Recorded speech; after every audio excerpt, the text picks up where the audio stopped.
Good afternoon, everybody. Welcome back to another showing of the Atheist Experience. I'm your host today, AxP Perrien, and my co-host, Keryn Glasser. Hi. Welcome back after a very long stint away. Thank you. So, all right. Welcome again to another showing. We are live today, January 9th, and we're being sponsored by the Atheist Community of Austin, a nonprofit educational organization promoting positive atheism and the separation of church and state. We have weekly meetings every Sunday at Crescent City Beignets, which is on 6th Street, a couple blocks west of Lamar. Those start at around 11:30 and go until typically around 1, 2 o'clock or so. It's very open, very informal. Any atheist-friendly people, more than welcome to come down and meet us and join us for some donuts and coffee. Again, that's every Sunday at 11:30. Crescent City Beignets, a couple blocks west of Lamar on 6th Street. Other regular meetings that we do, every Monday night we have Godless Gamers at the house of Russel Glasser. If you go to our website, and if you're an ACA paid member, you can actually log into the website and get directions and all the information there. Otherwise, what you could do is write to the webmaster of the site and they can get you details if needed. It's Godless Gamers. It's in the northwest part of town. And basically it's card games, board games, word games, all that kind of stuff. We just sit around and have a good time. Again, very open, very informal. That's every Monday night at 7:30 or 7 o'clock. Also, every Thursday night, we have Atheist Happy Hour at Antonio's Tex-Mex on the southbound feeder of I-35, just south of 183. That starts at 7:30 and goes pretty much until the place closes usually. It's just like the Sunday meetings, very open, no announcements or anything like that, just sitting around, kicking back and having a good discussion. Those are our normal announcements. Next week, we have a couple different things going on. One on Saturday, we are having our monthly potluck series, which has kind of fallen into disregard for the last couple of months for some reason. It's been a little bit skipped over, but it's kicking up again this month. It's the third Saturday of each month. It's a potluck. It's at the same place as Godless Gamers, Russel Glasser's house. And that starts at 7 o'clock this upcoming Saturday, which I don't have the date in front of me. I guess it would be, what, the 15th? 15th of January. And also next Sunday, which will be the 16th, assumably, we are having our monthly lecture series. It's the third Sunday of the month. We have a lecture series at the Austin History Center on 9th and Guadalupe. Our speaker this month is going to be Joe Zemecki. He was one of the original members of ACA, as far as I know. I think he was the first co-host on this TV show back in '97. And he was in the ACA for a long time, moved up to New Jersey, did some work with the Atheists, American Atheist. He did some activism work for them. He has since moved back down. I think he's either in Austin right now or coming back to Austin very soon. But he's actually going to be here next week with our lecture series and talking about atheist activism. So that should be a very good lecture, definitely worth coming and seeing. That'll be January 16th, Austin History Center, 9th and Guadalupe, starts at around 12:30. Also, we're going to be having a member vote then, too. We have had a change in the board. Our secretary has had to resign for other reasons, so we have somebody else to take their spot. We're going to have a vote on that, so any ACA members, please try and come down if you can to the Austin History Center. We will be getting in our new secretary at that time. That's about it for our regular stuff. On our website, we also are collecting money on our website for the tsunami relief efforts. So if you want to help us out there, our website, atheist-community.org, you can go there and get information on that and any other announcements that we normally have. Everything is up there for the TV show and the calendar and ACA events and so on and so on. So, okay, final thing. Just after the show, we have been doing something where we all get together for dinner after the show and meet, you're welcome to come down and meet cast and crew and everything like that. It's been going very well. This week we're going to be going to Sarovar. It's an Indian restaurant on Burnett. The address is 8440 Burnett. It's on Burnett Road. It's a couple blocks south of 183, just north of Steck Avenue, I think it is. Northwest intersection of Steck. Northwest intersection of Steck and Burnett. The show ends at 6 o'clock. We'll probably be getting there around 6:45 or so. So you're welcome to come down. Again, atheist-friendly people, more than welcome to come down and meet us. We'd love to see you there. And again, that's going to be today, January 9th at around 6:45 or so. Sarovar Indian Restaurant. Excellent food, I must say. So that is truly it for our announcements. Thank you very much for tuning in and watching. It's great to have you on. Keryn, you are up now. What you got to tell us about? Hi. Today I wanted to talk to you guys about atheism and ceremonies. So many people are obsessed with questions like, what is the meaning of life? What is the purpose? Why are we here? The reason for this, I feel, is that human beings crave importance.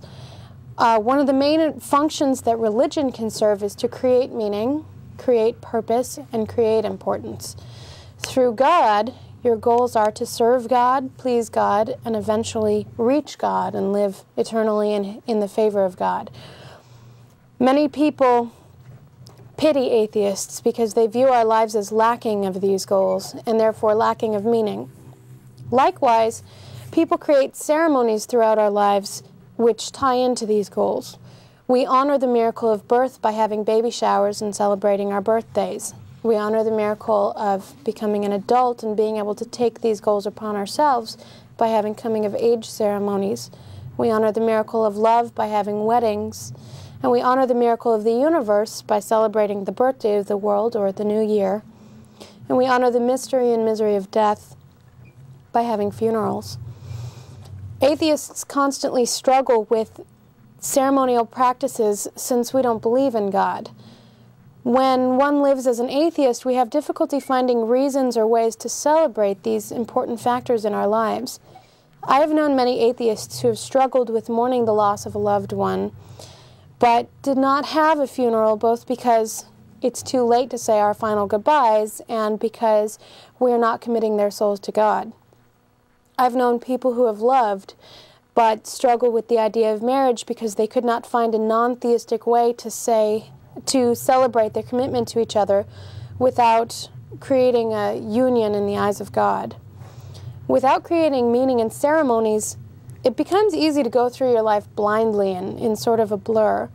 If no particular moment in your life is treated as though it's important and passes by unrecognized, then at the end of your life it will all seem like an accident and it will all sort of blur together in your memories. And it will be as though you never really lived any of it. Henry David Thoreau said, "I went to the woods to live deliberately." And Aristotle stresses the point that it is at the end of a man's life when he can look back and truly judge whether or not it has been a happy life. Time, particularly to an atheist, is fleeting. As an atheist, we don't believe in such concepts as eternal life, life after death, reincarnation, everlasting life, and immortality. Every moment that passes in your day that passes by is gone forever, and therefore every moment in our lives is precious. And when it's gone, the only thing we are left with is our memories. Creating value in life is only really in creating memories. And our key to immortality is our ability to create ourselves in the memory of others. A moment can pass away and disappear, but a memory can last forever. A memory can be passed on to others for generations and generations, and can live on forever in people's stories. Therefore, in order to be truly alive and at the same time to outlive death, we must continually strive to create memories in ourselves and in others. Ceremonies are important because they highlight landmarks in your life and turn them into memories. Any moment in your life can be a landmark, and sometimes it's funny to think about what sticks out in your memories. The first time I learned how to tie my shoes. The first time my father taught me how to wash my hands. When I was 6 and I spilled scorching hot water on my leg and was rushed to the emergency room. When I broke my brother's ceramic Cheshire cat, an event that I don't think he even remembers. Atheists need to have ceremonies, and we don't need God to have them. Baby showers don't have to be about God and miracles. It can be about creation and parenthood. Having a baby is about combining the love of two people, creating another human life out of their own genes, their own bodies, and becoming responsible for a life other than your own. Having a baby shower is the celebration of this landmark. Having a baby naming ceremony is about presenting this new human to the world. Coming of age is a ceremony that is celebrated in many religions through bar and bat mitzvahs, through confirmation, even through graduation ceremonies. What are we celebrating? We're celebrating puberty, the passage of a human's body from childhood to adulthood. Many families even have their own traditions about when a woman begins menstruation. And graduation is the passage of a human's mind from one developmental stage to another. We write down the moment our child begins to sit up, to crawl, to talk, to walk, to say full sentences, and then we celebrate graduations from kindergarten through high school and college. We celebrate the New Year. I celebrate both the Jewish New Year and the secular New Year. Why? I mean, why do we celebrate the passing of a year? What is a year? It is the mean time between two successive vernal equinoxes. It is the time it takes for the Earth to make one revolution around the sun. What kind of significance does that have? Well, it has significance to me because I give it significance. I say it is important to spend one day a year to remember my accomplishments, to remember what I did right and what I did wrong, and to think about how I'm going to improve myself in the year to come. It is me creating a moment to stop and think, to stop and smell the roses, to stop and say, this is me living. Am I doing it well? To stop in your pursuit of happiness and just be happy. To pay attention to the life that's happening to you while you're making plans. We also celebrate funerals. Funerals are very important for many reasons, and I have devoted whole shows to them. Atheists struggle with funerals the most, I believe. We simply have to remember that when we get together and look at the body, we are acknowledging the realness of the death of the person so that we can accept it, we can mourn it, we can commit them to memory, and eventually learn how to move on.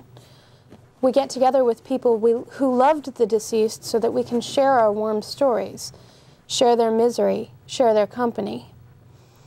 It's important for your friends who have never met your grandfather to express their condolences, but it's more meaningful to be giving condolences by someone who knew and loved and will also miss him. At the end of our lives, then, we can look back and say, I remember these moments, and people remember me, and I was alive, I left my mark on the world, and my life was full of meaning. There's a number on the screen right here. You're welcome to call in and offer your thoughts about this and ask any questions you want. We are live today. Again, phone number is screen. If you have any questions or comments, please go ahead and give us a call. Talking about rituals today, I think most rituals typically do have some kind of secular reason, I guess you could say, behind them. Most, like Christmas today. Christians, are most of them truly celebrating the birth of the Savior of the world? Or are they celebrating having the time off, going to see family, just celebrating, you know, hey, it's the winter, time to have a party, just to enjoy each other's company. It's the end of the year, you're looking forward to a new year, kind of be able to start things off fresh. I think that usually is the primary reason for celebrating, rather than, well, you know, our Savior was born 2,000 blah years ago. To a lot of families, it's very, very, very, very important and very enforced that what you are celebrating is the birth of Christ, the birth of our Lord. And a lot of people get really upset that that is sort of lacking from modern ways of celebrating Christmas. There are a lot of us that celebrate things surrounding Christmas, and it's not so much And I think when we start to create other reasons to celebrate at that time of year, it's not so much about what time of year it is or about the birth of Christ. It's about just finding reasons to celebrate. For the rest of us who aren't quite so adamant about celebrating the birth of Christ, we just sort of find reasons to get together, to be with our families once a year, to come from all over the country to be together, to give each other gifts. It's sort of a ritual of ours that we have a solstice party every year. Yeah. Now, solstice is the day of the year that it is the shortest day of the year. Yeah. And I find that to be a really, really good day to celebrate because I hate darkness and I get really tired and really depressed in the winter. And the solstice is the final day before your days are finally going to start getting better. So it's sort of like you've hit rock bottom, you're only going to go up. So, this is an example. In your life, you need to find reasons to celebrate. There are plenty of holidays that celebrate every weekend. You celebrate the Sabbath, whether you're Jewish or Christian, every week. And in Judaism, the Sabbath is the most important holiday. Even though it happens every single week instead of just once a year, it is actually the most important holiday. Yeah, I think I saw this poster one time when I was in college, and it was kind of fun. It had a reason to party every single day. And it was in small type all down the poster every single day. January 1st was New Year's Day, Christmas, all the different holidays, St. Patrick's Day. I mean, you get down to St. Augustine's birthday and whatnot. Cheese. Exactly. I mean, it's just all these tiny little random things, but, you know, March 23rd, there is significance to that day. No idea what it is. It's something small, but hey, if it gives you a reason to go out and party, why not? Beer. So that one's celebrated daily. So. It's always a reason to celebrate. It was kind of a fun poster, so. You know, I have a friend that the reason I sort of started thinking about this was I have a friend I was having a conversation with the other day, and he is a very, very bright, very interesting person, and I just love having conversations with him, but he was telling me about his life and how sort of all the significance of his life kind of seemed like he backed into them. They were sort of an accident. He just, you know, he graduated high school. It wasn't really that big of a deal. I don't think he even bothered to walk across the stage. He just kind of graduated and then moved on. He got married only because it seemed natural because he'd been with his girlfriend so long. He had children. It wasn't even necessarily planned. He had a divorce, and all these things in his life they just kind of blurred by. They didn't really seem like significant events. There weren't big, you know, he didn't have a wedding. He got married, but he didn't have a wedding. Yeah. He you know, graduated high school, but he didn't go to the ceremony. Yeah. He, you know, none of these were really big, important events. And plenty of people, you know, it's true, weddings can be so expensive, and so many people are like, well, I'd rather spend this $25,000 on a house than on a wedding and a honeymoon. But if you do that, you're going to have the house. You're going to have the material possession of having a house and a place to live, which is good, you know, but this event, this significant landmark in your life is also just kind of blur away into your memories. Yeah. You know, my brother and my sister-in-law, I love them dearly. I think they're wonderful. I see them all the time. I cannot tell you when their anniversary is. My brother called me one day and said, guess what, we're married. You know? I can't celebrate their anniversary because I don't know when it is. Yeah, yeah. So. Yeah, spending a little time and energy trying to find landmarks in your life and forming memories of those seems like a generally good idea. Something you'll remember forever rather than the new car. So, which could be an event. It could be an event. The first time I got my driver's license, it was definitely a day to celebrate. It's all kinds of reasons to celebrate. Yeah. Okay. Anyway, phone number's on your screen. If you've got any questions or comments, please go ahead and use it. We've got our first caller. Jen, you there? Hello? Hi. Hi, well, I have a couple things, a couple topics. Okay. Now, number one, you talked about how you think weddings shouldn't, like some people should celebrate their wedding, like with a $25,000 wedding, or like buy a big house. Now, to some, like to most people, a wedding is very important. Like that's biggest day of their life when they get married. All their family and friends come and they go, and they get married. So what in your opinion would be a more valuable usage of the $25,000? And I think that's what she said, is the wedding. That's what I said. I mean, I think...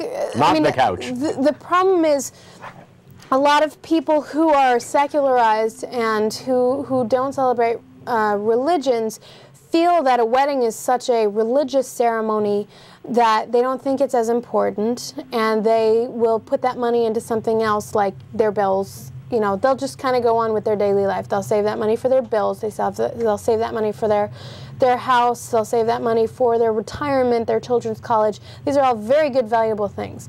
But if you don't stop once in a while and, you know, sacrifice that chunk of money for having a big ceremony, having an important day that you'll remember for the rest of your life, then that's a day that is just going to blur by in your memory. And when you come to the end of your life, you're going to think, well, I was married for all these years.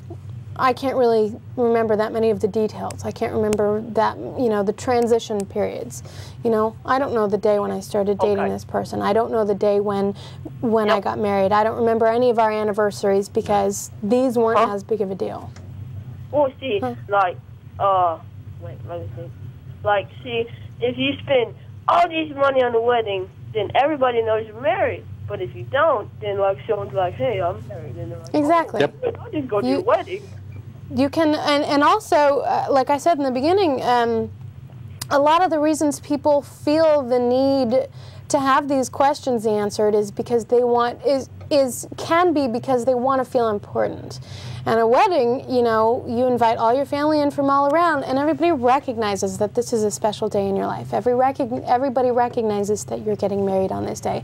Your family all comes in from out of town to honor you and to celebrate you. You can feel important on this day. And that's why it will be a memory that will be created and stick with you forever.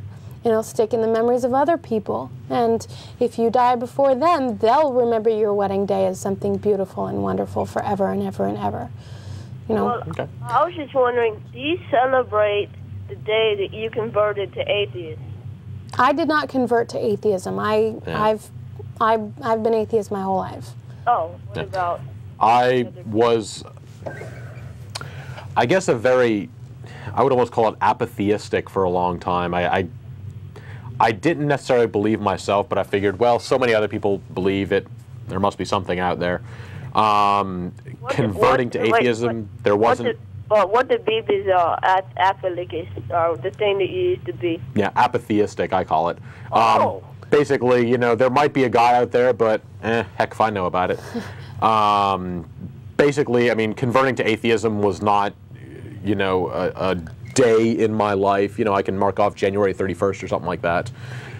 It just kind of developed over a little while. And that's actually a really good example. I mean, that's, you know, having a baptism or having a bar bat mitzvah is a good example of how a religion acknowledges some important thing in your life. And as atheists, we don't have that kind of ceremony. We don't have people getting together to witness this, you know, and maybe we should. I mean, even if you have realized that you were an atheist for years and years and months or whatever, maybe that could be another example of a ceremony that we could create just for the sake of creating more things. We could have everybody get together and we could sort of publicly acknowledge that we're atheists. I don't know. And again, it's also personal in your life. I know that I started the show on the first weekend in March, I think it was.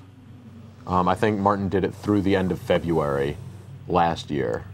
So hey, there's something to celebrate in my life. Today you became the host of a TV show. Back to my main topic, which is why I called in. Well, I have these maids in my house, and they clean and stuff. And then so they're all atheists, and you know I'm an atheist. And so there's this one maid that she's a Christian, and she's converting all the maids. I'm like, no, she can't do this. She's my best maid. She cleans the stairs, she cooks the food, she cooks the tuna. But then she converts everybody to Christianity, and there's these two maids left. They're about to convert. Don't convert, don't convert, don't convert. I don't know what to do. Well, you know, here's the thing about conversion.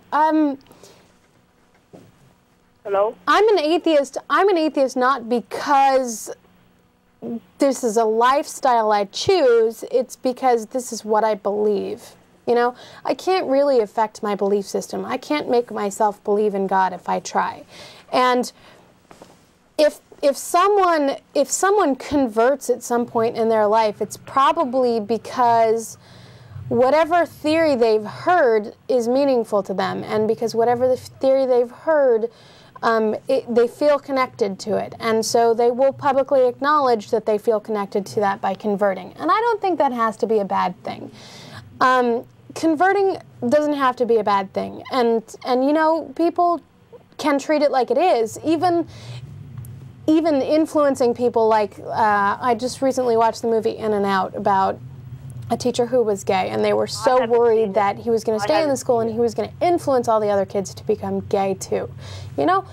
But so what if they are? You know, that doesn't mean that gayness is contagious. That doesn't mean that religion is contagious. That doesn't mean that any belief system is contagious. That means that you have someone that you can identify with, that you can talk to, that will help you understand how you really feel about the world, what you really believe, and can help you become comfortable with who you are. We seem to be having some technical difficulties. I'm sorry about that. So, you know, it can be frustrating when somebody comes in and tries to force their religion upon you, tries to use conversion as a way to force their thoughts upon you. And even when you say, this isn't how I feel, this isn't what I believe, I'm not interested, and they keep going and keep going and keep going, that's a point at which, you know, they need to back off, and it can become really frustrating. It depends on what your situation is. I know you're saying it was some maids or something like that. I don't know exactly your relationship with them. Is it just a friend? Is it someone who works with them? Friends in the whole world. Employees, whatever. But regardless, I mean, if it's something where it's becoming an annoyance, depending on the situation, you could say, you know, look, we're here to do a job. This is not appropriate on the job behavior, and so, you know, let's save it for drinks after work or whatever. It depends on the situation, but you could always, you know, kind of say, you know, if it's purely personal, then say, look, you know, I'm not interested in this discussion. Well, I am not going to be a part of it. See, the main maid, her name, who's a Christian, her name is Casey, and, you know, I'm starting to feel something between us. But she's converting all of them, and I told her if she does not stop converting everybody, I'm going to have to let her go, and then she will not have a job. She will not have a salary, and I don't want to. So is she an employee of yours? Between Casey and I, because I like her. Yeah, is she an employee of yours, basically? Yeah, I agree. Okay, then yeah, I would basically just say, you know, look, I hired you to do job XYZ.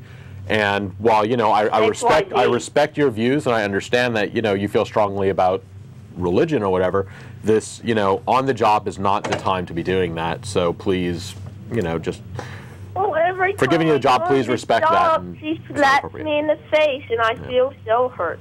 So, like I say, what to do. That's up to you to figure out. But again, there are certain behaviors that are appropriate and not appropriate given, you know, work and social life and whatever. If they're crossing that line and they can't see it. What is job XYZ? Whatever it is that she was hired for. Oh, she's a maid. Yeah. She cleans my house. So that's not proselytizing. He She's not was working for the using church. X, Y, and Z as an example. Like, if she is, you know, instead of, you know, cleaning the kitchen and sweeping the floor and scrubbing the toilets, she's, you know, sitting here talking to all the other maids and taking them away from their duties and talking to them about religion, then, I mean, what she's doing is she's not doing the job she was hired for, and that would be a reason to let her go. She doesn't scrub the toilet. Huh? She doesn't scrub the toilet. But again, I mean, specifics aren't as important as saying she was hired to do this job. If that is interfering with the job, that's not acceptable. It's not really interfering with the job. She's just converting all of them, and I don't want that. I do not like it at all. Okay. Well, like I say, you're the player. So. Well, what would you do in a situation kind of like this? Again, that's something that you have to make up. Right. We can't tell you how to run your business or employees or anything like that. Right. For me, I mean, if I had employees and... Do you have employees? What? Do you have employees? I don't. That's not important. That you're missing the point. If I had employees and they were doing their job, it is none of my business what their personal belief systems outside of their work is. If their belief systems are interfering with the job, then I would have to let them go. I don't care if my employees believe in God or not. And if one of the employees is influencing the other employee to convert from one religion to another, that's none of my business, as long as they're doing their job. No. I mean, and that's I believe a part of the Constitution is you're not really allowed to discriminate against people in hiring practices. I don't know if it's the Constitution or if it's just state laws, but you're not really allowed to discriminate against people in terms of their personal lifestyle choices, their personal belief systems, whatever religion, race, creed, or sexual orientation they are. Yeah. If it's interfering with their work, that's another issue. Yeah. And with that, we're going to go ahead and let you go. We got some other callers lined up. I had another question. One more very quickly. Okay. Who do you think created the Earth if there's no God? Do you think it just appeared, or what, kaboom? Or, you know? Cosmology and physics. Cosmology, physics, and chemistry. Those, in conjunction, got us where we're at today. Who created physics, though? There is not a who. It's not a who involved. There's not some big ethereal being in the sky that's playing with the universe. We don't believe that there is a who that created anything. It's a question of science. Yeah, who makes the sun come up in the morning? That's not logical. That's not relevant. That's it's not a who that flips a switch and says, okay, turn on the sun thing. That's what happens. It's probably not a switch. So it's probably more logical than that. So anyway, we're going to let you go. We got some other callers lined up. I gotta go too. Okay, thanks for calling. All right. Yeah, I don't think it's going back to what you were saying before about the jobs and proselytizing at work. If it's a government job, I think that's slightly different. But assuming it's just a private business, you cannot hire or fire based on the religion. Exactly. You can't say because you're a Christian you're fired or you're hired or whatever.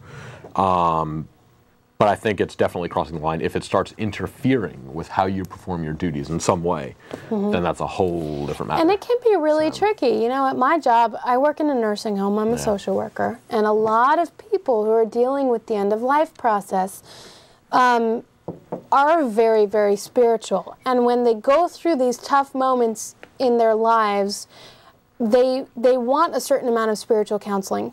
But there's a really fine line that you have to sort of tiptoe around between giving them spiritual counseling and proselytizing to them.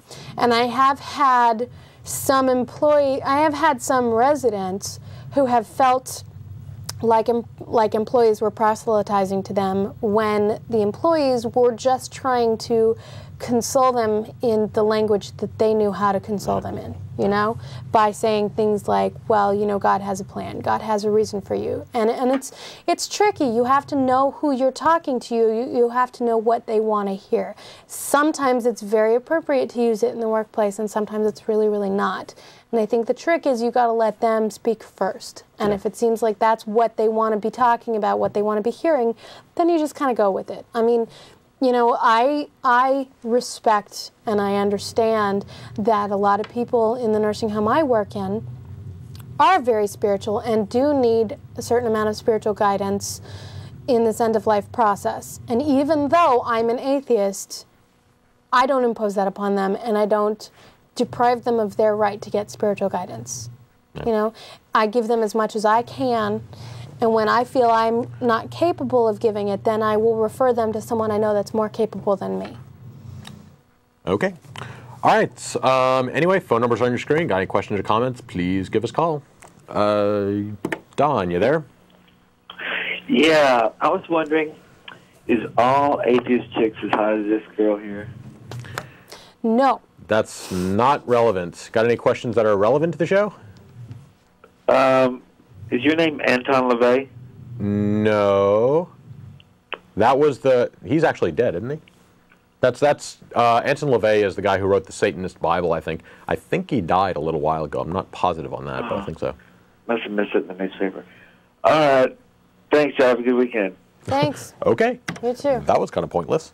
All right. You thought I was hot. That's not pointless. Come on. Okay. Yes, you've had your compliment for the day. Now let's get back to business. Just because you don't think I'm hot doesn't mean that it's pointless if somebody else does. Such a stickler. Yes, and we are not Satanists. We do not worship Anton LaVey. I haven't actually read his stuff. I've heard that there's some decent stuff in it, but I've never even heard of him personally. But I mean, he's got to write the Satanist Bible. From my understanding, a Satanist is really kind of a weird thing. They're not actually a religion. They don't actually believe in Satan. It depends on who you're talking about. Some Satanists worship Satan. Okay. Some Satanists, it's more of a. But again, from what I've heard, it's more of a spiritualistic pagan type of thing. I don't know. Well, I've heard that side too, but I've heard that it's not so much the worshiping Satan so much as it's a voice against other religions. So they don't actually believe what they're doing. You know, I mean, they don't actually believe that Satan is a being there who's going to come back to Earth and rule over Dominion or whatever. If there are any Satanists out there that would like to call in and enlighten us a little bit about your belief system, you're welcome to do it. I'm sure there's a lot of people that would be interested to learn more about it. It'd be kind of fun. But anyway, like I say, any questions or comments, phone number is on your screen. Aaron, you there? Oh, yes, I'm here. Okay, what you got for us? I actually had a question. Okay. Do you find that I'm an atheist too, and do you think that our atheist beliefs make it easy for us to lure and have sexual relations with small children? No. Okay, that's a call that we're not dealing with. No, and if you think that you can try and get away with something like that, that is pretty sick and twisted, dude. And, you know, there are a lot of theists out there who believe that since atheists, you know, morals aren't dictated by God, then therefore we have the right to be immoral. Yeah. And that's really not true. And all the politicians out there really need to know that. Because atheists live just as moral lives, if not more moral, than everybody else. I mean, we have morals not because we answer to some God. I mean, you know, what scares me about theists is that if they stopped believing in God tomorrow, a lot of them would suddenly have no reason to follow any of the morals they've ever followed. For me, I'm moral because I personally believe these things are right and wrong, because you are affecting the lives of others. You're destroying the lives of others. You are positively or negatively contributing yourself to society. I think it's personally valuable to always positively contribute yourself to society and not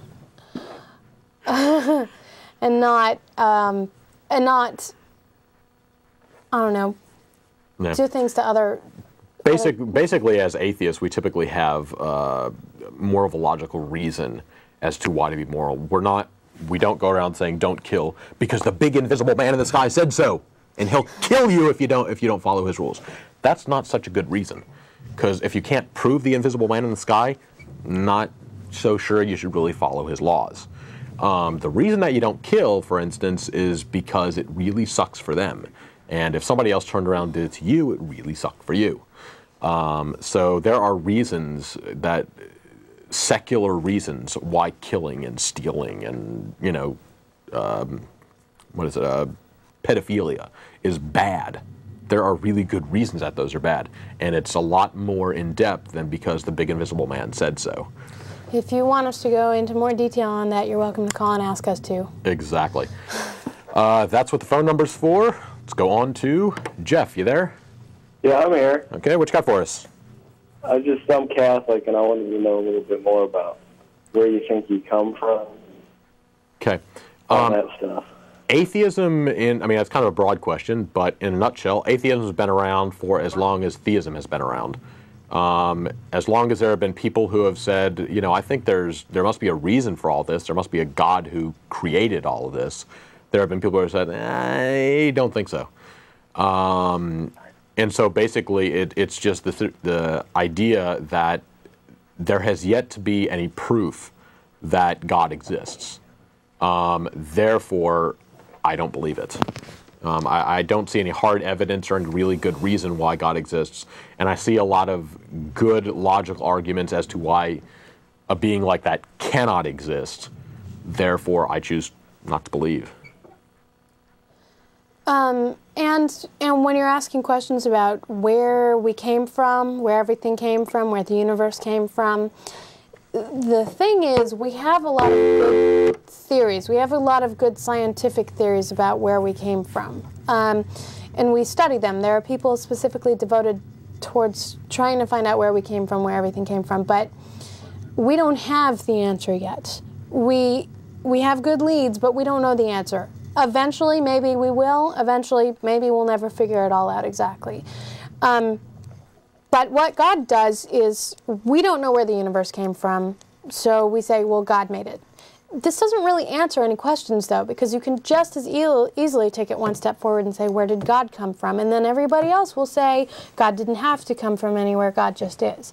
So we just sort of cut out this sort of useless extra equation that doesn't answer any questions, doesn't solve any questions, and raises more questions. And we just stick with the where did the universe come from? Because we know that the universe is there. We're here, we're in it, we see it. We feel it, we can test it, you know? So we just sort of, we stick with what we know and we ask more questions about it rather than inventing things we don't know about that just lead to more questions. Yeah. The God of the Gaps argument is a pretty common one that you hear. Well, we don't know how life started, we don't know how it all started, therefore God must have done it. And it's just plugging up any holes in our knowledge with the God stopgap. And it doesn't answer any questions, and eventually we will have answers for those. May not be for a little while, but we're looking into it. We didn't know how lightning existed a long time ago. God must have done it. Now we know how it forms and why it forms and all that kind of stuff. We don't need the God anymore for that. So God's relevance is getting smaller and smaller. So, at least in our eyes. Don't believe he exists in the first place, but hey, assuming you're going to use that God of the Gaps, prepared for your God to get smaller and smaller every year as science learns more and more stuff. All right, while we're waiting for one or two calls to line up, I've got one or two quick stories I can go over here. Do you have something to go over? Well, we still have another caller we can We're waiting to, actually, I think we have information. Haha. Good delay. Steven, you there? Yes. Okay, what you got for us? I was just curious. I've watched your show a couple of times before. Okay. And I've noticed that you tend to, or it's brought up before, the difference between agnosticism and atheism. One of my questions is it seems to me like when you say that there is no God, or that you're taking a step of faith further from that point of saying, I don't know if there is not a God. So I was just kind of curious. This is kind of true to a certain extent. Oh, yeah. I did position it as I don't believe in God. Right. I'm not saying God cannot exist. Oh, okay. God does not exist. I'm not taking that line. Right. Most atheists don't. Most don't. It's the fine line between saying I don't believe in God or I believe there is no God. It's splitting hairs kind of when you say that, but most atheists are agnostic atheists. They say I don't know that there is a God or that there is no God, which is what agnostic means, without knowledge. But I don't believe that there is one because I've been given no reason to believe in one. Yeah. I mean, the burden of proof is always on someone who's trying to prove something exists. You can't prove something does not exist. So, but you can frequently believe that something doesn't exist until proven otherwise. Yeah. Most theists, if pressed, would admit that they are agnostic theists. They don't know that God exists. They can't prove it, and they don't know it for a fact, but they believe. So most of them are agnostic theists, technically.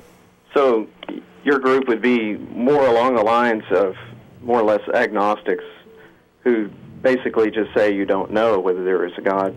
Well, it's agnostic. Yeah. Again, they're not exclusionary. You can't be an atheist or an agnostic. It's not one or the other. You can be both. Okay. I am. Yeah, I'm both. I don't know that there is not a God. I Now, can't prove it, but I don't believe. I was having a conversation with somebody yesterday, actually, when I was trying to figure out what I wanted to talk about on the show today. He considers himself an agnostic. He considers himself a pure agnostic, should I say. And an analogy that he used, it took me a really long time to figure out what he was talking about. And he considers himself not an agnostic atheist or an agnostic theist, but just ultimately outside of the equation. He doesn't even, question, the question isn't there. And the way he put it in a perspective to me that made sense was, he used the example of alcohol. There are some people who are alcoholics. Now, when they are active alcoholics who actively drink alcohol all the time and use alcohol, that is one way of being an alcoholic. Now, they use it excessively. If they abstain from alcohol, they would still have this identity of themselves as someone who abstains from alcohol all the time. For me, the way I was raised, alcohol is a non-issue. It's neither something that you excess on nor something you avoid like the plague. I mean, it's like the question of, are you an orange juiceist? Do you only drink orange juice all the time? Do you obsess about orange juice? Do you fantasize about orange juice? Or do you absolutely avoid it all the time? Most people, orange juice isn't an issue in their lives. It's something they sometimes use and something they sometimes don't use, and it has its good points and it has its bad points, So I have met someone who is a pure agnostic, that God is sort of a non-issue in his life. And he neither believes nor disbelieves. And my label for that is usually apatheistic. Apatheistic. Theists believe in God. Atheists don't believe in God. Apatheistics, doesn't really matter. Okay, I was just always under the impression that the true definition of an atheist is a person who's saying there definitely is no God. No. That's usually called hard. They have kind of like two branches, I guess you could say. And I've usually heard it called hard atheism and weak atheism. Hard atheism is there is no God. And I can prove it because argument X, Y, Z. Right. There are people out there like that. And depending on the definition of God, I would agree with that. If you're going to make the proposition that God is all-knowing, loving, and all-powerful, the three omnis, that God does not exist. I will make that statement that God cannot exist. But if you want to change the definition and say, well, he doesn't know everything, he's really freaking smart, but he doesn't know everything, then I'd say I'm agnostic. I doubt he exists. I don't see any evidence, but I can't prove it one way or the other. So it really depends on the definition of God, but normally I would just fall back to no evidence, not going to believe it. Atheistic just means without God. I mean, so you can live your life without believing in God. So you don't do morals because God tells you to. You do morals because of whatever other reason you find. So it's sort of like you're living your life without the influence of God, which, we all have the influence of God in our lives because so many people believe in God. And so even atheists are influenced by God. It doesn't mean we do things because of God, but we're influenced by theists. The beliefs of theists, yes, not by God himself. One of the things that I'm curious about is with your convictions about God, do you ever find that within our culture that you're facing problems or situations where a lot of, like you were talking about the people facing death, do you ever find that you are tempted to say a prayer or try to rely on some belief in God, even because maybe of something in your past? It would be nice at times to make it feel like I'm doing something by praying, but in actuality, I realize that you're not actually doing anything except making yourself feel better. I can understand the desire to want to help, and all you can do right now is pray, for instance. But I don't see that that's really helping the situation. And so it would be better to try and actually do something. Now, again, that's sometimes hard to do. It means, you know, you actually got to get off your duff and do something. But that's going to be more helpful in the long run. Do you think that that may be one reason why a lot of people don't make the step from a belief in God to a belief in agnosticism or atheism? I would expect that that might have a part of it. I think more importantly, the religion question isn't something that is debated all that thoroughly, all that often in popular media, in anything like that. And so people aren't really forced to critically question their views. And so that's why they'll typically, you know, believers will typically keep believing because they haven't heard any really good arguments, and it is comforting. I would love the idea that there is an all-powerful God out there who loves me and really is watching out for me and is going to get, you know, bring me to heaven, you know, when I die and I can live forever. I mean, those are great things. I'd love that. Doesn't mean I can get myself to believe in them, though. So I think that's a big part of it. It's a very comforting belief. So you would say it would be maybe there's a desire to feel as if you're part of something greater than yourself? Yeah. Religions typically do that. I mean, you go to church every week, and you're part of a community. It's a very social thing also. I mean, a lot of people go to it, you know, they may not admit it, but it's a big social draw. It's a time to go together and see all your friends and everything. So that is a part of it. But yeah, definitely feeling like you're a part of something bigger and it's not just religion. I mean, people will go to a political organization for the same thing. They're part of something bigger than themselves. They're a part of the Democratic Party, the Republican Party, whatever. You're doing something larger than yourself. Yeah, I've often felt or believed personally that that's all God is just a abstract symbol of those things which are greater than ourselves. Yeah.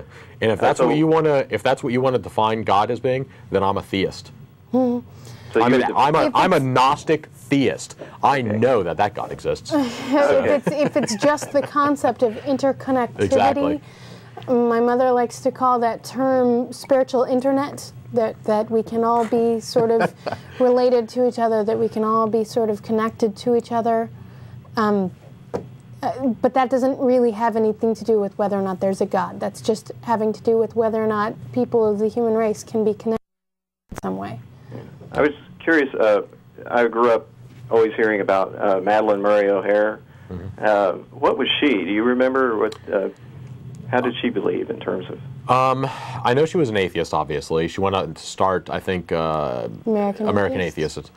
I came into it all after she had already died, I believe, and so I haven't read any of her books. I haven't seen any of the videos or anything like that, so I don't know anything about her personally. I've never actually met her, obviously, so I don't know any details. All I could say is what I've heard from other people. And I'd never even heard of her until I moved to Texas, so okay. I can't answer too many.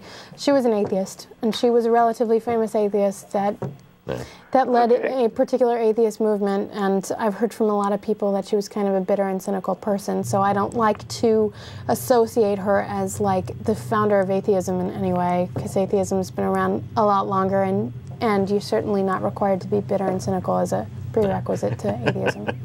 So it's better not to be. I appreciate you answering my questions. Okay, all right. Thanks for calling. Thank you. Thank you. Bye. Yeah, you're perfectly allowed to be a bitter, cynical atheist, but it's not very much fun. All right. Again, phone number will be on your screen soon.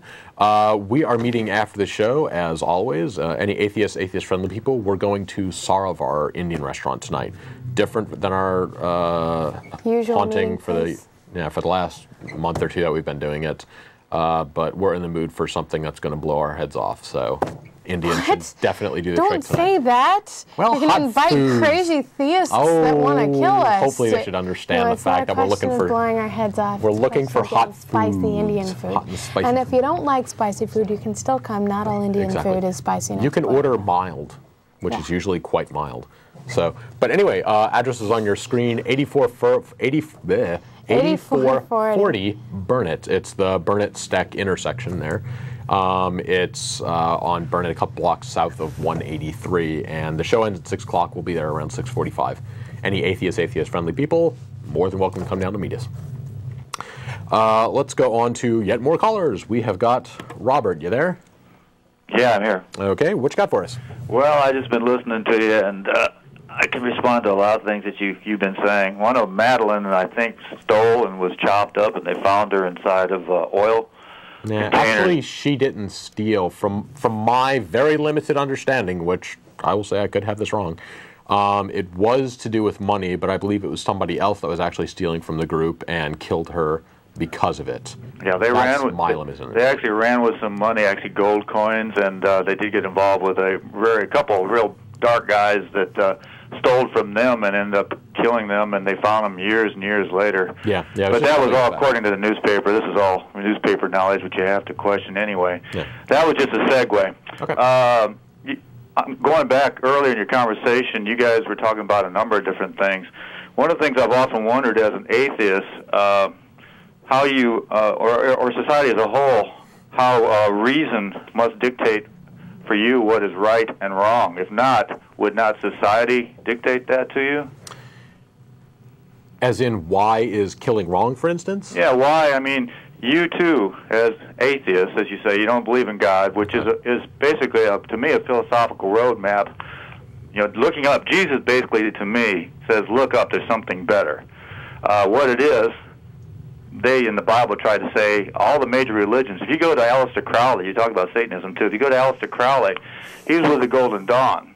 What they did was they took a lot of different philosophies and they put them together all in one thing. They took the things that were in common, from Zeus to I Ching to Satanism to God, and made a philosophy out of it. Now, and if they can position that philosophy as in, you know, killing is bad because of these things, rather than killing is bad because all the big people that everybody else believed in the past has said it's a bad thing, then that's fine.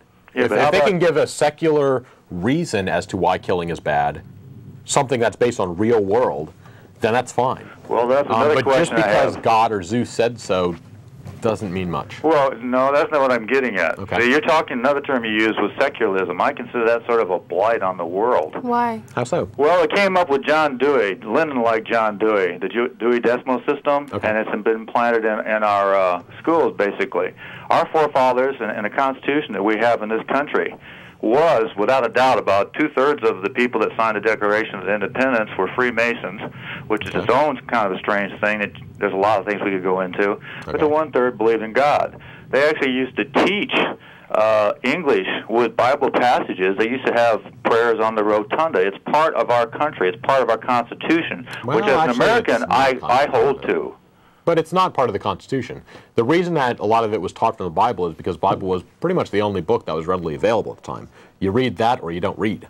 No, it's because of the king. And so that's part of the problem with it. The forefathers were afraid of collective individuals. They were afraid of the masses on one side. That's why we had a representative democracy. On the other side, they were afraid of a central government that got too strong that would make their beliefs on top of the individual. But what I'm getting at is you two as atheists, if you believe what your moral guidance is right, they're not going to be exactly the same. Now, relate that to the good of society. What if everybody else had a different belief? And then take it further. To me, reason, why we're different than animals, is because we have the ability to reason. They can't. And with reason, you can say something. You really basically say end up as a society, but enough people saying that killing is right.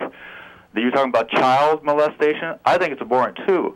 But as a society, if you don't have any kind of roadmap that's agreed upon, you could have society say killing is right, and if you don't kill, you're wrong.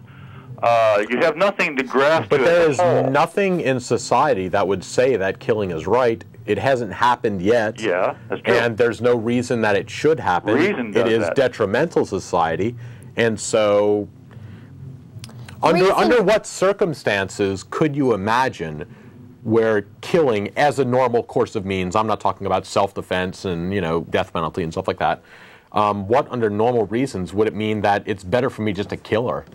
Well, if you take it, what happens to me, what appears in government straight up. For example, I went to an extreme with killing. I used child abuse, which is also an extreme Yeah, thing. these are extremes. Just to talk in extreme forms. But there are shadowy things. The killing of Kennedy and the military industry. What is the CIA doing? And what are they probably maybe wiping people all the time? The theories you've seen about Clinton, the amazing amount of people that died under Clinton, who did a lot of neat things.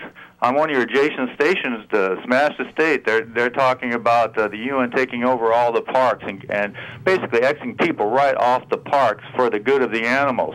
There's a lot of ways that the mind, because of reason, you can look up. I studied. And most of us would look at those things, assuming that everything you just said was true, which I don't necessarily agree with, but that's beyond the point. But assuming that we agree that there are government officials out there just killing people because, you know, they're not environmentalists or whatever, most of us would say that that's bad.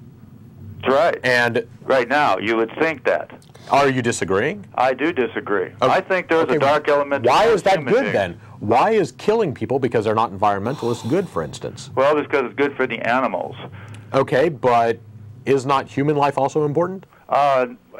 Human is basically an animal that's gotten out of control, and he's wiping off the animals. Now, I'm taking the extreme version of somebody that believes this. I'm not saying I believe this, but you, as a human being, are part of the industrial complex. Cars and all these inventions are taking the land away from the animals. The animals are dying at an unprecedented rate, so you have to be removed for the good of Bambi. No, there are other solutions. What you're saying is either humans continue as is and destroy the world, or we kill off humans. Those are two extreme solutions. Humans and animals don't have to be mutually exclusive. Exactly. There are lots of solutions that could come up in the middle. Now, this is getting pretty far off topic of the show here. Well, my point was reason. But I'm talking about reason. Yes, with reason would say that there is a better solution than killing everyone. If you want to talk about reason, if you take pure reason and pure logic, there is really no good reason to kill anybody. Killing is messy. Killing takes time. It's time-consuming. It creates problems. It creates chaos. Killing is not ever the best way to go about doing anything. And I think if you take pure reason and you take pure logic and you go at everything from a standpoint of that, there are a lot better ways that you can go about doing everything. And if you set all of your rules and all of your laws and all of your societal standards based on reason and logic and mathematics or whatever, you would find that things like molestation and killing and child abuse and stuff like that, they don't make sense. I mean, they just don't make sense. They create more chaos than they solve. And there are always better ways to go about doing things, and that is why they are wrong. Well, I would agree with what you're saying, but you're still missing my point. That's what you think.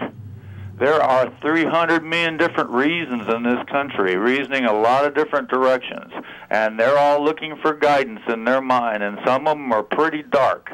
And when you talk about your point of view, where there is nothing to grasp a hold of but your own moral sense, or what you say, your secular sense, and you take that times 300 million people that can reason either up or down, right or left, what are you going to pick as a roadmap for the good of society, society as a whole? How are you going to pull these people into the quote-unquote fold, assuming that you guys believe each other? Given that we can discuss different ideas and different solutions to any given problem, and we could say, look, we don't think killing is good because of these reasons here. If we can convince more people that these reasons are the good ones and the correct ones, then that idea wins out. So you believe in the way of society as far as the majority of what they think? Not so much the majority. Again, the majority of people believe in God. So I don't necessarily agree with that. Just because you believe in something doesn't hold people in check. The problem is you're never, ever, ever, ever going to find a roadmap that is going to make everybody believe the same thing in the entire universe.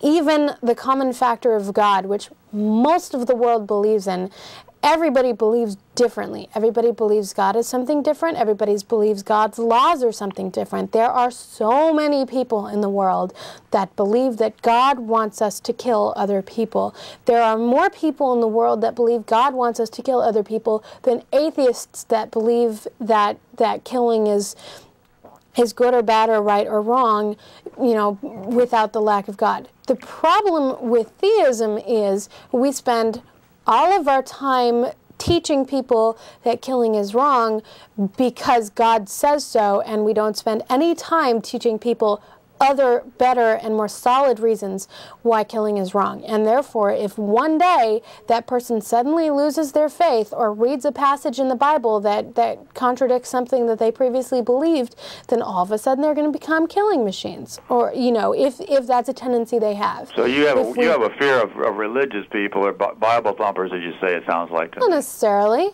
I definitely believe there are people like the terrorists in the 9/11 attacks that believed that they were doing the Word of God. I have a fear of crazy people. That doesn't necessarily mean all theists are crazy, and that doesn't necessarily mean that all atheists are sane. I have a fear of crazy people that think that killing is okay. So again, what are you going to use as a roadmap as a whole? How are you no going to pull this all together in your philosophy? There is there are two different. There is no roadmap that can ever make everybody believe the same thing. The best you can do is teach people how to think critically, teach people how to think logically, and when they do that, they can make more rational decisions. Now, you don't think emotion has a good part of being a human being? Yes. I think it has a huge part of being a human being. And as a human being, one of the special qualities that we have is the quality of emotion, and one of the emotions we can have is the emotion of empathy. And with empathy, we can also draw the conclusion that killing is wrong, killing is bad, because if it happened to me, I would be really sad. If it happened to my mother, I would be really sad. If it happened to my dad, my father, my best friend, I would be really sad. Yeah. And if my best friend's family was killed, I would be sad for them, even though I didn't know their family member. Okay. What we're going to do is let you go at this point. We've got a follow-up caller, I think, who's going to be able to explain this possibly in a different way than we are, because we're kind of going in circles here. Okay, well, let me just say one more thing. Okay, you were talking about Satanism. I was trying to connect all these points you guys were covering. Okay. Crowley was basically a Satanist. He also got into yoga. There's a philosophy in Satanism where you release life force. Satanism and occult is all about acquisition of power, which is where a lot of evil and darkness comes from, really. And there's just businessmen here that almost do that to a certain point. Okay. But I remember in a book that he wrote, he was talking about, well, you might also kill the child, because in yoga philosophy or Hinduism, when a child dies at a young age, he's immediately born in a more fortuitous situation. So if you kill him, you're actually doing him a favor. Yeah. And you could use his life force to acquire power. Yeah. But Satanism originally came from Solomon, the king of Solomon, Solomon the king, and he got the power of all the angels, but also power or all the devils over all the devils. And he wrote a book called The Key of Solomon, the Lesser Key of Solomon, which has the ceremonial circles and squares and the abilities to throw the demons into the triangle. You said you'd be interested in demonology? That's true demonology. Yeah. The Satanism that you were talking about with that what's his name? The guy you said Anton looked like LaVey. you. Yeah. That's kind of a pagan bastardization of true Satanism, and I just was trying to cover all the things I heard you talk before I got through. All right. All right. Okay. Well, thanks a lot for calling. Bye-bye. All right. It seemed like there was something else I wanted to talk about. It escaped my mind. Talk about it. But anyway, we have got another caller who kind of wanted to follow up on this one. So, Russell, you there? Hi, guys. Hey. Hi. Hey, it's callers like that are exactly the reason why Jeff and I started the Euthyphro Project. Yes. I just wanted to remind you of this. That's true. Because it's something you could bring up. Yep. In case people haven't heard about it, it's euthyphroproject.com. I hope they still have a title. Oh, yeah. It's up right now. Anyway, I mean, basically, he's trying to go on the attack saying, well, if you use reason as your standard of morals, then there's no way of saying that one person's morals are better than another's. Yeah. The follow-up question to ask, though, at that point is, what's your alternative? Yeah. I mean, clearly his alternative is to get morality from some sort of faith in religion or the Bible or from God. that's the point I was trying to bring up when I said there is no roadmap that's going to make everybody in the world agree on one thing. Right. If you look at the alternative to reason... Well, what... The problem with this argument is that it naturally leads to the question, how do you know that God's morals are correct? And the other question would be, is anything that God says is moral automatically actually moral? And then you can pull examples out of the Bible like, well, let's see. God told this guy to kill his son. He didn't really mean it, but the guy was willing to go do it, and God praised him for that, right? Yeah. So if God asked you to kill your son, do you think it would be moral to do that? Yeah. If God just says so, does that make it moral? Or is morality coming from somewhere else? Right. So, and yeah, a lot of people will fall back on, well, that's not the nature of God. Well, then fine, nature is God.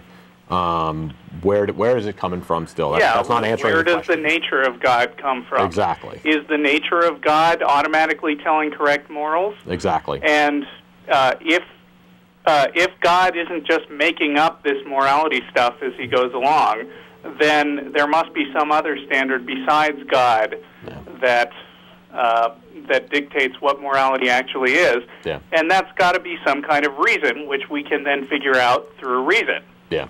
Yeah. So. Anyway. Yep. And Euthyphroproject.com. Check it out, folks. Okay. All right. Thanks a lot for calling. Oh, and also, I heard a caller last week predicted that something bad would happen to me and Don. You or Don within the next 3 weeks, yes. Yeah, well, a week's up. I'm okay so far. Okay, well, I heard Don had a hangnail, so... Oh, no! So apparently he was right. He was, yeah. Apparently, so... Okay, well, that caller is a psychic then. Apparently. We have to get him on the air. Okay. Okay, thanks a lot for calling. Bye. Bye. Oh, wow. Yeah, we had a caller last week. All of a sudden a believer. I had no idea Don had a hangnail. Yeah, it was a caller last week who said that he had some kind of Native American genes in him. He was part Native American, and he's had visions since he was a kid. And so he had all these psychic beliefs and powers and everything like that. And he called in and said, one of our co-hosts, it was Jeff, one of the male co-hosts, co-hosts, other than the two that were on. It was you and Jeff. It was me and Jeff. And it was one of the other two co-hosts. One of the other male co-hosts. Something bad happen. Something bad in the next 3 weeks. One of our other co-hosts got a hangnail. Apparently, the guy's psychic. So, wow. We bow down before your powers. Anyway, let's go on to yet more callers. We have got Stan. You there? Yes, hi. How you doing? I sure enjoy your show. You guys inspired me to do my own show. Okay. Yeah, good. I have one on Friday nights at 7 p.m., and I come from a view of a theist who believes the world religions have nothing to do with the God in heaven, but more to do with the God of this earth, Satan, and his works. And so that's kind of my viewpoint. Okay. And you guys talk about God and religion more than most of the shows that preach the Bible and stuff. Yeah. And but there's a gap between shows where people are preaching and talking about the Christian world, and you guys who are on the far side, the atheists who have believe there is no God or no proof of one. And I kind of fill in the gap in between there somewhat with a different point of view. Yeah. But what I was really wanting to talk to you guys about is your background as far as like what your folks raised you as, and how much that might play in your psyche. Have you ever thought about maybe that in some shape or form you might be almost rebelling against your parents as children do when they are raised a certain way? The preacher's kid is always the worst. A racist might... Our answers for that are fairly different. I'll start. You can take over when I'm done. I was basically raised religious. I went to church every week. My dad was Catholic. My mom never really did go to church all that, or she stopped going to church when I was born, basically. So she has these general kind of deistic beliefs, but nothing really solid. I always, since I started going to church, I've always had doubts and questions. I never really had a good, solid belief in God. And then I think it was about 11th grade or so, I finally told my dad that, look, this church thing isn't doing a thing for me. And I stopped going at that point. It wasn't until I actually moved to Austin, which was after I graduated college, that I found this group, the Atheist Community of Austin, and started becoming active and really started looking at, you know, what does logic say, what does the world say, what do religions say versus atheists, and start looking at the beliefs and lack of beliefs and stuff like that, and just decided that, no, atheism just makes a lot more sense. I don't see any reason to believe in God. My dad had some small issues with that, but now he completely respects and understands. He admits that he can't prove, and he admits that there are a lot of questions. He just comes to a different conclusion than I do. So that's my story. My turn, my turn. Well, let's see. Both of my parents are non-practicing Jews. I guess you could say I rebel against them in the fact that I am a practicing Jew. And my father is a third-generation atheist, making me a fourth-generation atheist, which means that, no, I'm not rebelling against either parent. My grandmother, I believe, believes in God on my mother's side. One of my aunts believes in God and the other one doesn't. And one of my 3 cousins is an atheist, and the other 2, I think one of them's an agnostic and the other one believes in God. On the other side of my family, they're all atheists. Everybody on my dad's side of the family is an atheist. So no, it's not really much having to do with rebellion. It's yeah. Well, definitely in your case, it would seem so. I think part of my dad's problem when he originally found out that I was a part of the Atheist Community of Austin, I think part of his problem was it's just plain reactionary, you know, God sucks type thing. It wasn't until he actually saw copies of saw videotapes of the TV show and heard discussions that, no, these people are actually thinking about what they say. It's good, reasoned, logical arguments. It's not just a rebellion saying, you know, you suck and everything you believe sucks because you're some authority figure or something like that. It also turns out to be kind of a social gathering for you all, which is all that the religions of this world have turned out to be, like you mentioned. Mm-hmm. And that is a big part of it. That is a big part of it, just social. In a way, there are more similarities to that group norm following in I wouldn't call you guys a religion, but getting close to it in that you all have a specific set of kind of doctrines or ideas. And well, not really. Not really. Apart from lack of belief in a God, that's about it. Yeah, there is no, I mean, not all atheists are Democrats, not all atheists are pro or anti-abortion, not all atheists are capitalists or socialists. We pretty much don't agree on anything except that we don't believe in God. And if you go to our discussion boards on the email list, you will see that. Yeah, there's a lot of flame wars up there about who believes what. Right. And the same in the Christian world. There's big difference in the beliefs that they have. Yeah, but typically they'll fall back on the Bible and say, what is in here is the holy inspired word of God, and this is what we believe. Now, they have different interpretations of it, but they still fall back to what God says is good. And we don't have that. We don't have any higher power that way. You know, we don't look to Darwin, for instance. Some people think that all atheists look to Darwin as their God. No, the guy had some decent ideas on evolution. 150 years old, we've cleaned up on him a little bit. He had some decent ideas, but that was about it. Now, if you're so suggesting, we don't have anything higher. We don't look up to a God or Savior. If you're suggesting that the function of religion is to worship a higher power, which is the standard definition of religion, then no, atheism has nothing to do with religion, and we certainly can't be identified or associated with religion. If you're suggesting that the definition of religion is to create social circles, sure. But then so is Buffy. Well, because that's really what it's turned out to be, and in my eyes, anyway. I mean, Buffy's not religion. And a money-making machine. Yeah, but then again, like I say, if you want to, depending on where you fit that definition, Buffy the Vampire Slayer fan clubs could also fall into that. Yeah. They create social, they have marketing, they sell products. I would not consider that a religion. Before. So, bowling leagues. I've argued that point with you at nauseum before on a previous show. Okay. But, just make one more point. thing you brought up about the Satanists and Masons and all those guys, they really do. Masons actually follow the god of this world, Satan, and the things that you mentioned about Christmas and things in the Christian world are about Satan worshiping and the sun god and following those kind of things. And they all kind of fit in hand in hand with what I talk about on my show. Actually, we did a Christmas show a couple weeks back, and we talked about some of the origins of those different rituals, for lack of a better word, the Christmas tree and everything. And it all goes back typically to pagan ideas of just celebrating.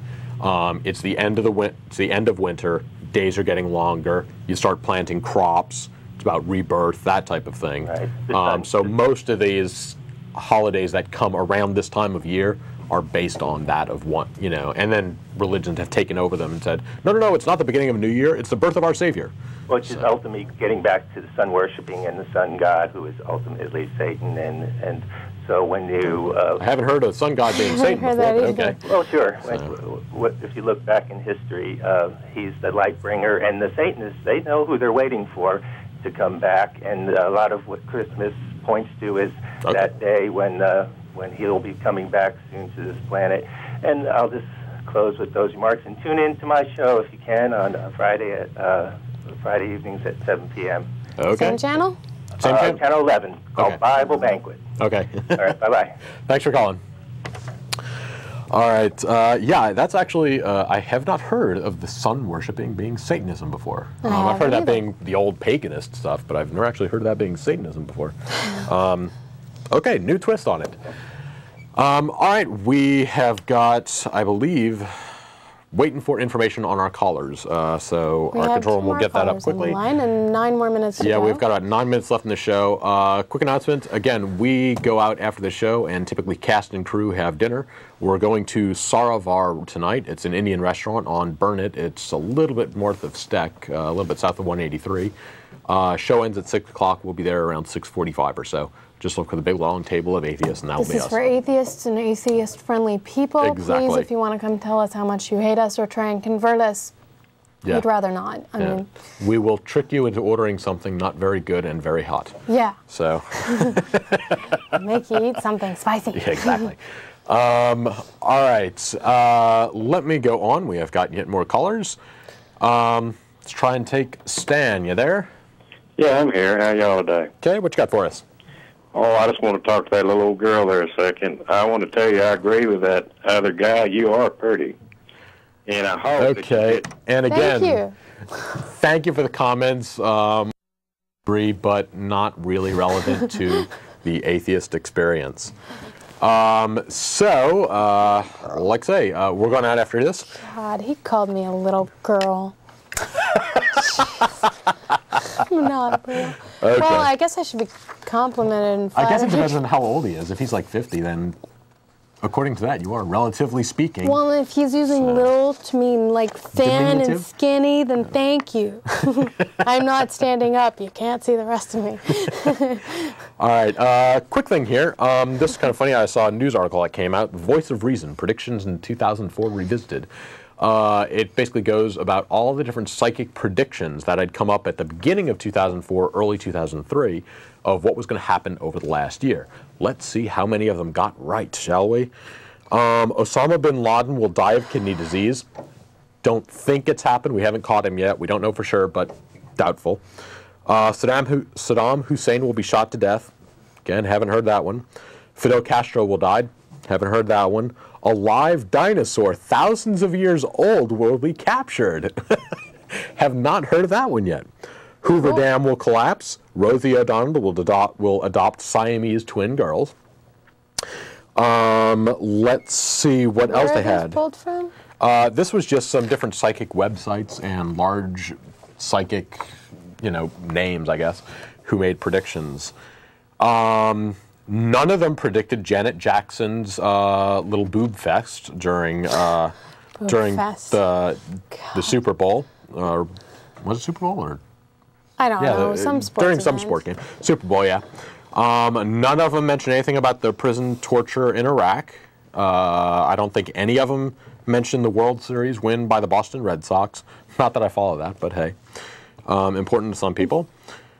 Although this was a quote by Emery, who I don't have the name, but it's a contributor to Skeptical Inquirer magazine, been tracking tabloid forecasts for 26 years. He says, although the psychics were always predicting things about Princess Diana, they completely missed her death. The same was true for September 11th attacks and the fact that the psychics who claim to be able to find everything from missing bodies to your missing car keys have not helped us find Osama bin Laden should tell you something. So psychics are out there. They're going to make these sometimes relatively sane predictions for the next year, sometimes a little bit insane. Don't put too much stock in them, though. Psychics haven't gotten it too much, too far. So, but that Native American guy did exactly. predict that Dawn had he hit that right on. That's incredible. The fact that some male host was going to have something bad happen in the next 3 weeks, man, he hit it right on the head. All right. Oh, no callers. I'm sorry. I thought we had callers there. So that was that. Also have a quick story here. Around. Which I haven't read into entirely, but there have been lots and lots of studies out there saying that if you pray for someone while they are in medical recovery, if they've got sickness or something like that, then they get better that much quicker, less complications and whatnot. This is one where several people, I believe it was actually overseas, I don't have the details right in front of me. Yeah, the research involved people in the United States, Canada, and Australia praying for Korean women struggling with infertility without the women's knowledge. Those who did the praying did not know the women, but were given pictures of them. They supposedly prayed over them, and by a huge margin, the ones that were prayed for were much more successful, basically, in having children. Basically, now there's a lot of questions about this study, and they're questioning whether anything was actually even done. Or if it was all just kind of made up in the back end.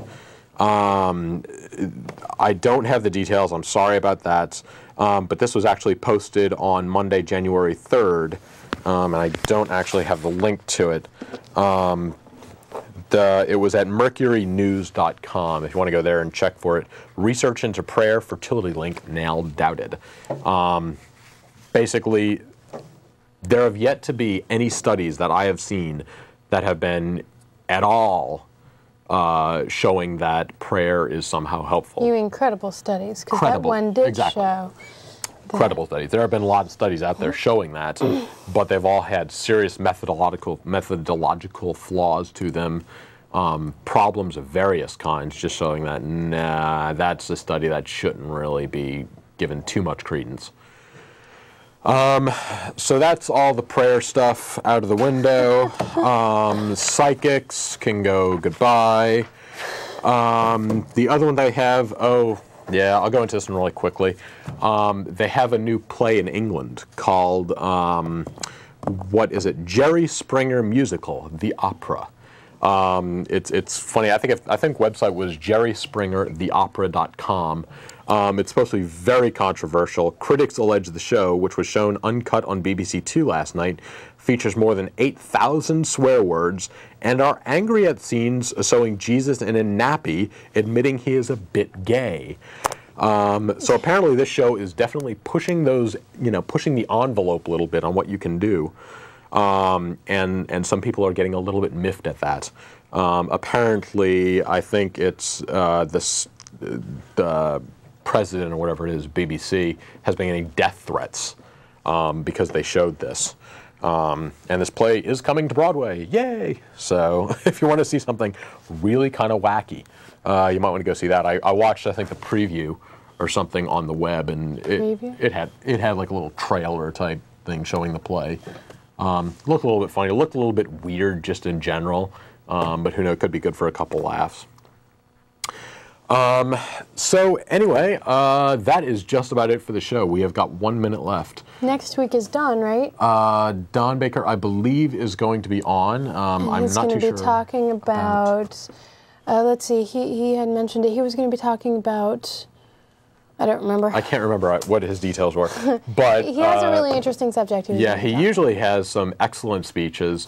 So he's going to be on next week giving some details on that. Again, any atheist-friendly people, we have meetings every Sunday at Crescent City Beignets on 6th Street, a couple blocks west of Lamar. Those start at 11:30. And also after the show now, we are going to be going to Saravar Indian Restaurant. So atheist-friendly people, feel free to come down there and mingle with the cast and crew and us. As for everyone else, thank you very much for watching.